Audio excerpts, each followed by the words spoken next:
आयलोनगर अपडेटमध्ये स्वागत। आज दिनांक 4 जुलै अहमदनगरमधील ठळक घडामोडी। मुख्यमंत्री माझी लाडकी बहीण योजनेसाठी अर्ज करण्याची मुदत 31 ऑगस्ट पर्यंत। मंत्रिमंडळ बैठकीत महत्त्वाचा निर्णय। आषाढी वारीसाठी नगर विभागातून 225 बसची व्यवस्था। एसटी प्रशासन सज्ज। नगर मनमाड रस्त्यासंदर्भात निलेश लंकेंनी घेतली नितीन गडकरींची भेट। पुढील आठवड्यात वरिष्ठ अधिकाऱ्यांची बैठक।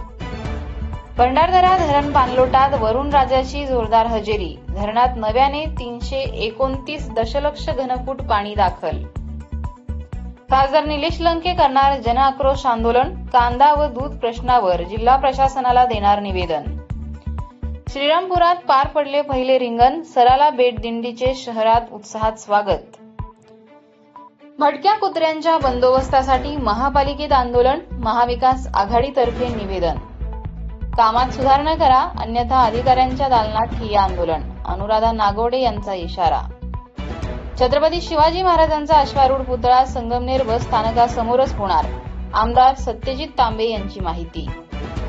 नगर जिल्ह्यात चेन स्नॅचिंग करणारा नाशिकचा आरोपी गजाआड। स्थानिक गुन्हे शाखेची कारवाई। असेच अपडेट्स मिळवण्यासाठी आयलोनगरच्या 77 98 300 400 या नंबरवर मिस कॉल द्या।